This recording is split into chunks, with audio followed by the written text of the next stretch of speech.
6 o'clock. The news now on BBC One with Sophie Rayworth. Tonight at 6, more than 900 people have been arrested across the UK in the wake of a BBC investigation into organised crime on our high streets.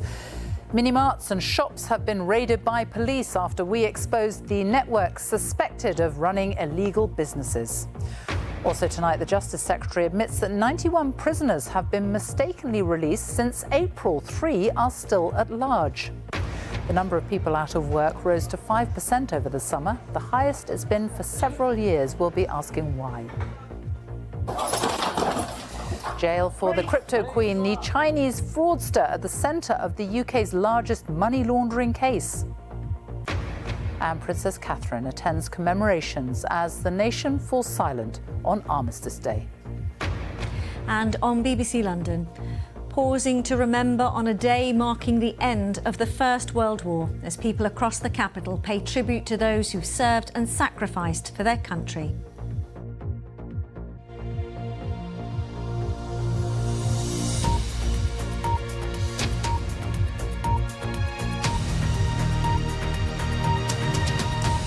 Good evening and welcome to the BBC News at 6. More than 900 people have been arrested across the country during targeted raids on shops in high streets like mini-marts. It's the largest action of its kind coordinated by the National Crime Agency. More than 340 notices for illegal working and renting were issued by authorities, which could see businesses and landlords fined tens of thousands of pounds. It follows Ed Thomas's report last week that exposed the criminal networks exploiting the system up and down the UK. Here's Ed with the latest tonight. Right, let's go in. Raids carried out by every single police force across the UK. This is what these shops are set up to do, selling illegal tobacco. Illegal cigarettes, illegal working and immigration crime. Definitely a store. Today, the National Crime Agency laid bare the challenge facing the country. The scale of criminality is vast. Every single police force was involved in this. Is there any part of the UK that doesn't have this organised crime on the high street? Our assessment is this is happening everywhere. It's a full spectrum of criminality. It's not just low-level tobacco and vapes. Actually, that leads to different types of criminality. And of course, we are seeing some shops also linked to drug supply, different types of crime. Last week, undercover BBC reporters exposed a Kurdish crime network enabling illegal working in high street mini-marts. And the fixers, who claimed they could make £60,000 illegal working fines, disappear. This man denied any wrongdoing. The Home Office and NCA is now investigating our findings. We tend not to comment on active investigations, and that will be the same here. Obviously, what I can tell you is, what your investigation has uncovered is very similar to what our investigation has uncovered. And obviously, we've seen this problem, up and down the country. But even after these nationwide NCA raids, there is a question still to be answered. How can this be stopped? The NCA raided more than 2,700 shop fronts, but only dozens have been closed. And the NCA admitted not one shop has been closed permanently. And there are now growing calls for the government to act. I'm on Freeman Street in Grimsby, where I first noticed the rise of these shops. Melanie On, MP for Great Grimsby and Cleethorpes. She represents dozens of Labour MPs demanding change. There are 30 MPs now that are backing my calls to strengthen legislation. The NCA said it would work with the government to see if more needed to be done to close shop fronts. The Home Secretary previously said she would not stand for this criminality on the high street.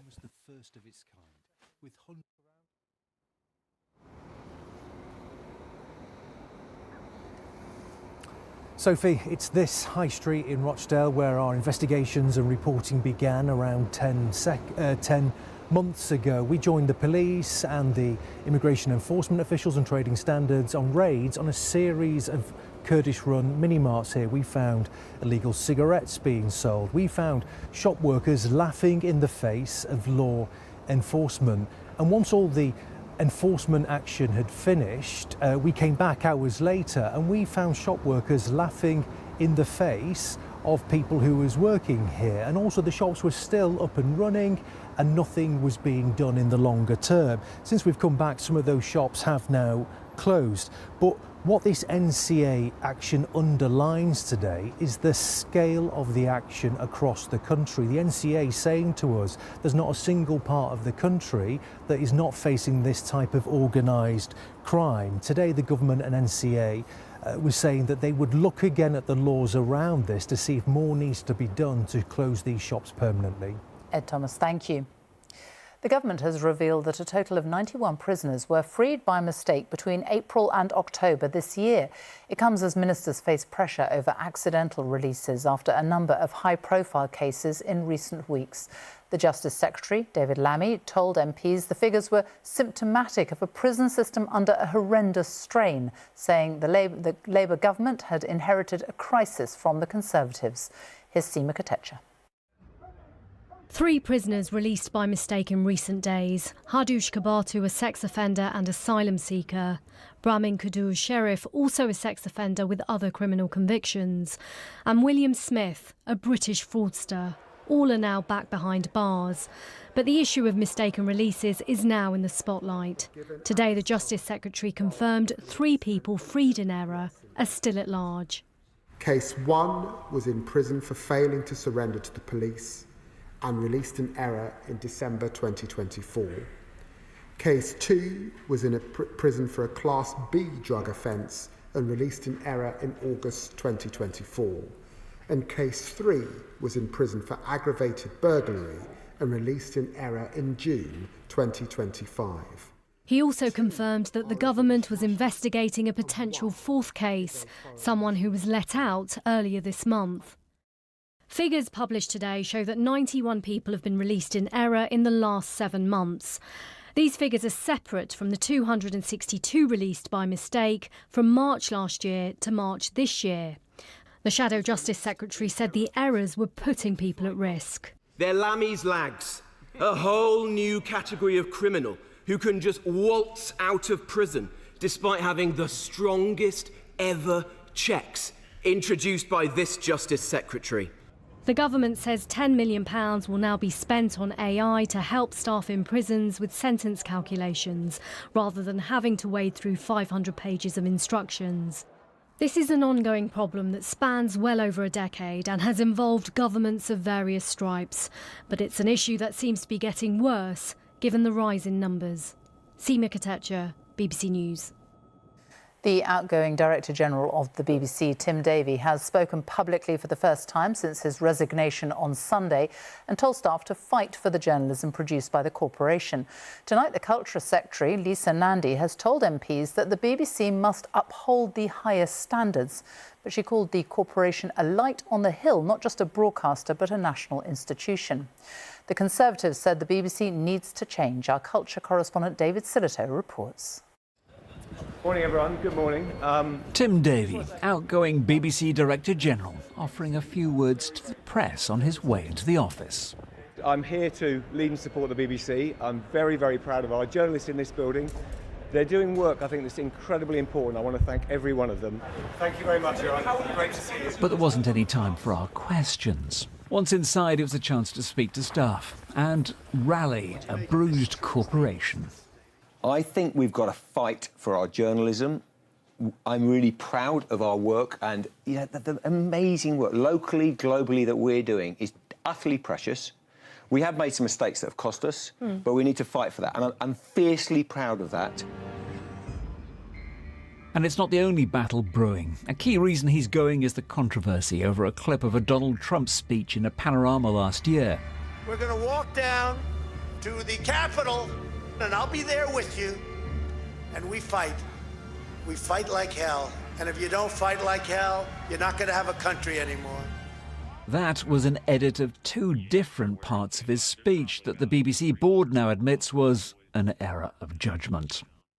And Donald Trump is now threatening a $1 billion lawsuit. But to win, he'd have to prove that Panorama was viewed in America and that it damaged his reputation. Proving that Panorama caused additional serious harm is a bit of a stretch. if it can be shown by the BBC that his reputation was already in tatters on this issue, blaming the BBC for the wreckage of that, I think, is a bit of a tough sell. And of course there are other issues. Accusations, strongly denied by the BBC, of institutional bias, and also concerns about the political motivations of those overseeing the BBC.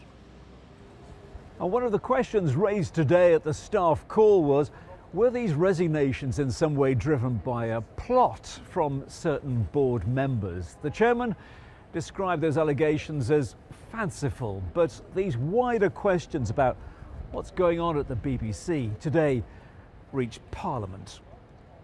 Those in this House attacking the BBC from left and right for not expressing views they agree with should consider just what is at stake.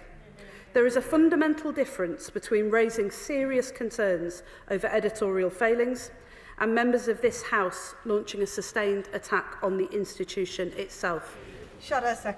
But there was a very different take from the opposite side of the House, saying the BBC was in a sorry mess.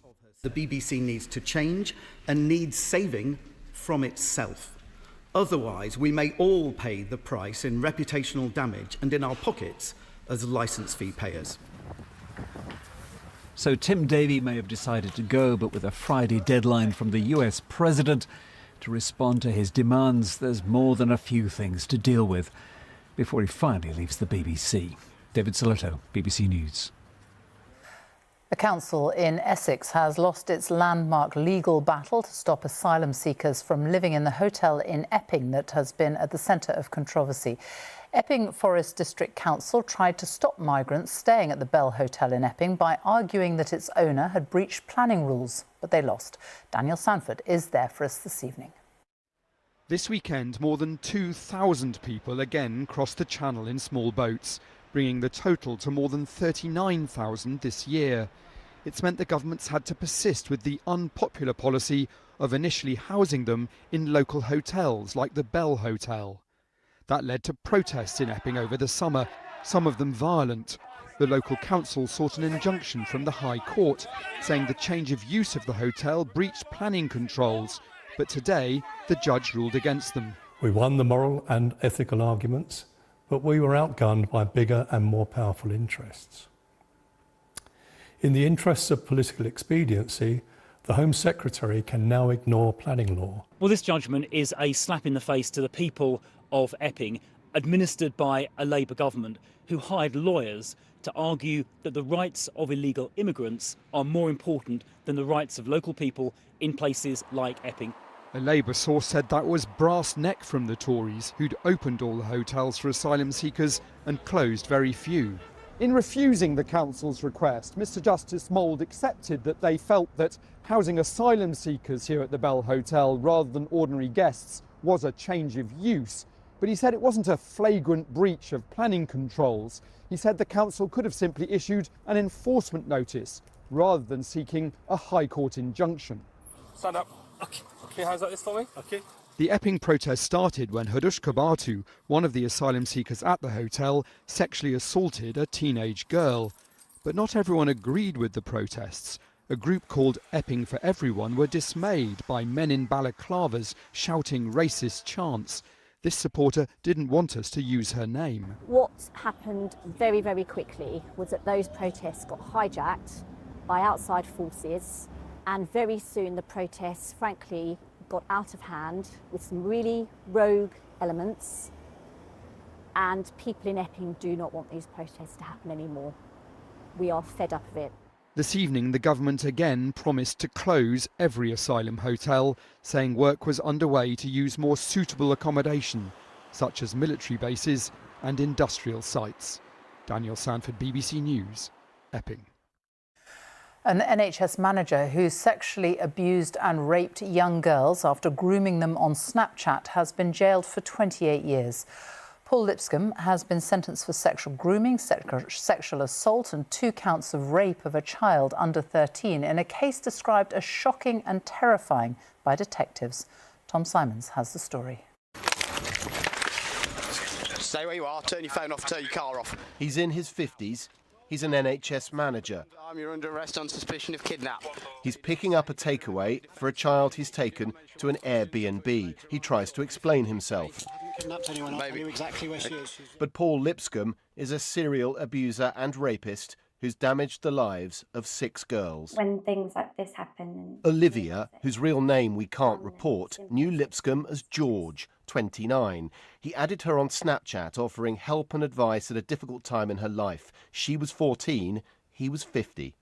If I said I had a problem, he would talk to me about it and kind of... Because I didn't want to stress anybody out. It's that I went to him for comfort. But she was just another target of his Snapchat grooming campaign. He took them to budget hotels. They were sexually assaulted and raped. Olivia decided not to go. Police later told her what had happened. It was so disgusting. Like, why is a grown man doing that to a child? And I was just in shock. I was like, thank God I got off lightly, because that could have been me. Lipscomb searched other chat apps for children posting their Snapchat usernames, then created fake accounts and messaged them on Snapchat itself, which has no age verification and sometimes suggests adults as friends for children. Snapchat said it was committed to combating the sexual exploitation of children, and it has introduced new pop-up warnings when an adult tries to contact a child on the platform. But Olivia told us she wanted Snapchat to go further. I think everybody should have to do like a facial recognition, like to prove how old you are. And I think you should only be able to talk to people who have given proof that they're in your age. Tom Simons, BBC News, Leicester. The time is just after 6:15. Our top story this evening. More than 900 people have been arrested across the UK in the wake of a BBC investigation into organised crime on our high streets. And a 2-minute silence on Armistice Day as the nation falls silent. At 6:30, a pharmacist is suspended for selling Botox without seeing patients following a BBC London investigation.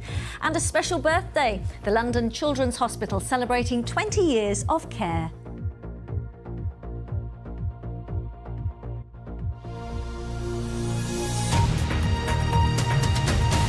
A Chinese woman has been jailed for almost 12 years for money laundering. 47-year-old Xian Jimian came to Britain with a fake passport in 2017 after her investment company in China collapsed.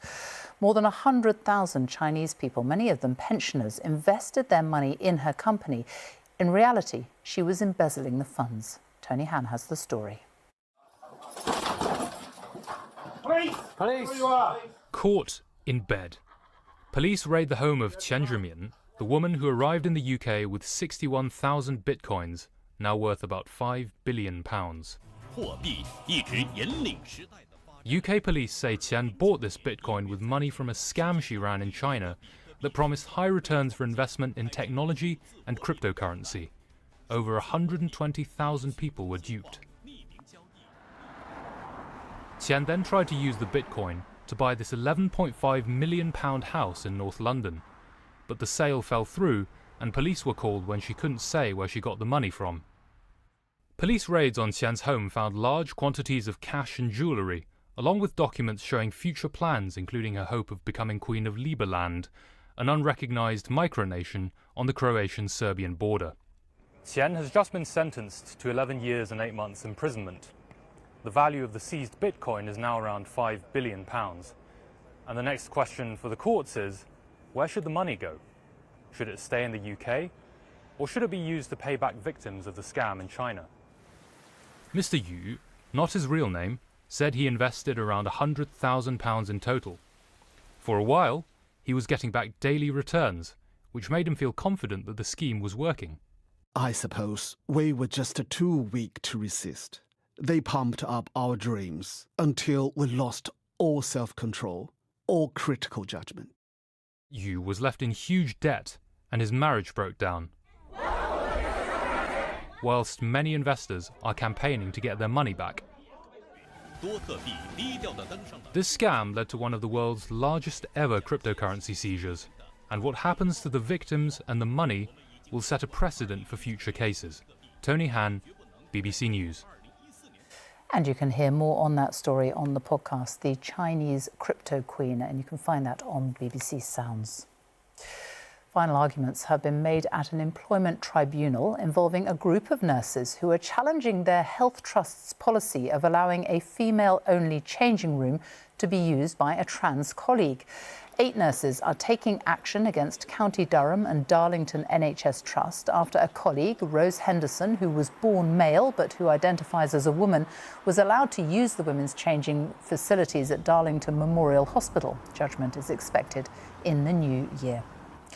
The government has announced it's to reconsider a decision not to award compensation to the so-called WASPy women. Campaigners say more than 3 million women born in the 1950s were not properly informed of the rise in the state pension age to bring them into line with men. The government says it will retake a decision on compensation after evidence emerged that had not been available previously. The rate of UK unemployment has risen to 5% over the summer, the highest rate for almost a decade if you don't count the pandemic. The biggest job losses recently have been in hospitality and retail. Why? Our Deputy Economics Editor, Darshini David, has been going through all the numbers. She joins us now. Explain. Well, Sophie, it's news now the Chancellor nor job seekers want to hear. Work has become harder to find. And economists say the policies from last year's budget are likely to have played a part. Let's take a look at those figures that you mentioned there, because you can see that over 100,000 jobs have been lost in retail and hospitality over the last year. Now, these are sectors which are particularly inclined to see a big increase in their labour costs, perhaps 10%. Because of the rise of national insurance and minimum wages, due to the fact that they rely on labour, particularly lower paid labour. Amongst these tricky times, by the way, wage rises are getting less generous at the moment. And there are signs too that employers are hesitant to hire because of concerns about what might lie in this month's budget as well. Now, chances are the additional taxes will fall more on households, an additional burden from them as they grapple with this weaker jobs market. And that market is a blow too for the government and its plans to get more people off welfare and back into work. There is a silver lining, however, perhaps to all of this, because it may make the Bank of England more inclined to cut interest rates next month to get us working again. Darshini, thank you. A hospital trust has been fined more than £500,000 over the death of a 22-year-old woman on a mental health unit in East London. A ward manager has been given a 6-month suspended sentence. Alice Figueiredo died in 2015 while receiving treatment at the Good Mays Hospital in Ilford. The North East London Foundation NHS Trust, which runs the hospital, and ward manager Benjamin Aninakawa were convicted of health and safety offences in June. Today, Alice's mother, Jane, said her daughter's death was preventable and described her as being uniquely beautiful and brave. Almost every hospital trust in England is failing to meet the key NHS waiting time target for cancer care. That's according to analysis of recent figures by the BBC. And experts warn that delays could be putting lives at risk. NHS England has 3 targets for the care of cancer patients. 75% of patients should be given diagnoses within 28 days. 96% should start treatment within 31 days. And 85% should be treated within 62 days of referral. But nearly 1 in 4 trusts did not meet any of the targets. Hugh Pym reports. State-of-the-art robots curing cancer. Here at the Lister Hospital, this patient's cancerous prostate is being removed a matter of weeks after being found. The blood loss is about 80 times lower than open surgery, and patients go home the next day. The hospital is part of a trust which is one of only 3 hitting cancer waiting targets. Quick decisions, good communication and teamwork is vital. We have incorporated technology and innovation, robotic surgery, day case procedures. What we want to do really is to actually get the patients treated and in and out of hospital as quickly as possible so they can recover at home quickly. One patient benefiting from this teamwork is Paul. Will do. He's in for a final meeting before his prostate surgery. It's a shock at the beginning, and obviously after speaking to the professor and the options, there was only one option: to have it out. And he got his diary out and he went bang, bang, bang, there you go. And I went, that's a Saturday. He went, I work Saturdays. In the chemo ward, most patients come into the hospitals for their treatment, but a new initiative, Chemo at Home, is now changing things for patients like Josephine. It's so much more convenient. It frees up your lifestyle, and whatever you want to do, you can do it. Yeah, I mean, you're not even restricted to a time of day. This frees up chairs and nurses for the more complex patients. Innovation like this helps the Lister hit targets. Nearly a quarter of trusts failed to hit any of the targets over our one-year analysis. One of them is the Royal Free London. Like the Lister, the Royal Free is specialising in robotic surgery. Here, a 5-centimetre kidney tumour is being removed. But the day before we filmed, this specialist theatre sat empty for some of the day. Despite having full staff, the patient didn't arrive. They hadn't received the letter confirming their surgery. Getting all these trained people to come into this particular place to carry out this task, and then we don't have the main actor. That can be really frustrating. Waits for treatment have improved at this trust, but there are challenges ahead. We've had huge investment in our workforce currently, but we will need more as we deal with our increasing demand. What's your take on the kit that's needed? I don't think we'll be able to maintain cancer performance unless we have an investment in our capital infrastructure. You know, to be the third largest provider of radiotherapy and to have only 5 machines, it's not going to be sustainable. Everything's gone okay, sir. You're just waking up from the anaesthetic. Back at the Lister in Stevenage, the prostate surgery is completed, and the hope is that this patient will be home the next day. Hugh Pym, BBC News. Hugh reporting there from some of the best and worst performing trusts. And if you want to know how your local trust is doing, you can head to BBC News online and you can find out by using our Lookup tool.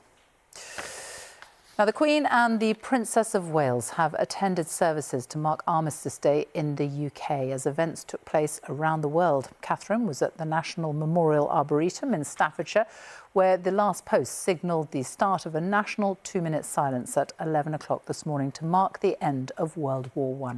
Phil Mackey reports. After the huge events staged here to commemorate the 80th anniversaries of VE and VJ Day earlier this year, today saw a smaller but no less poignant occasion. After the last post, at 11 o'clock, the 2 minutes silence was observed here and across the UK.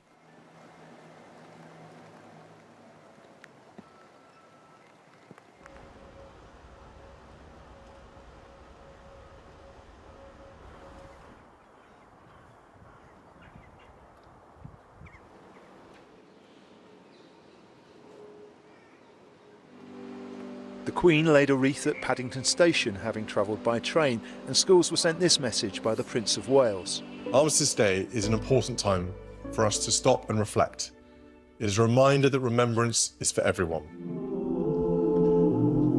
In Staffordshire, the Princess of Wales was the first to lay a wreath in the Armed Forces Memorial, and afterwards talked at length to veterans of recent and older conflicts. It's a very honest and humble place. They included Alan Kennett, who served as RAF ground crew in World War II, landing in France in 1944 just after D-Day, for which he was awarded the Légion d'honneur. Do you feel in any way special having got to meet the Princess? No, I don't. No. I'm not special at all. I did my job and that was it. The Royal British Legion has unveiled this field of remembrance this year with 35,000 wooden crosses with poppies on. And on them are written messages by members of the public to loved ones who fought and in many cases lost their lives in conflicts beginning in World War I. Days like this give people a chance to pause and think about the many from their own families who made the ultimate sacrifice. And for those who have survived, a chance to remember friends who didn't make it back from faraway conflicts. Phil Mackey, BBC News, Staffordshire. Let's have a look at the latest weather now. Sarah Keith Lucas is here. Hello. Hi, Sophie. Well, it's been quite a gloomy, cloudy sort of day out there. For most of us, very limited breaks in that cloud, so there's not been much in the way of blue sky. This was the picture in London, a little bit drizzly as the sun went down a bit earlier on. Now, through the course of tonight, for many of us, we keep a lot of clouds, so more outbreaks of rain. It's going to be quite breezy and still mild, certainly frost-free. But we've got low pressure that's going to be anchored out towards the southwest. That's with us for the next couple of days, and it's throwing weather fronts our way, so there is a bit more rain on the cards for some of us, particularly parts of southwest England, South Wales tomorrow. Now, for the rest of this evening and tonight, we've got a band of rain tracking its way eastwards across England and Wales. We've also got more persistent rain across the north and the west of Scotland. But in between these two zones, clearing skies, particularly for parts of North Wales, northern England, southern and eastern Scotland and Northern Ireland. It is across this zone you might well catch a glimpse of the Aurora Borealis. So we are expecting spectacular northern lights if you do see the clearer skies. Cloudy and wet elsewhere, so only limited chance of catching any glimpses of the northern lights there. It is going to be mild in the south with temperatures between about 12 to 14, a little bit cooler down into single figures further north.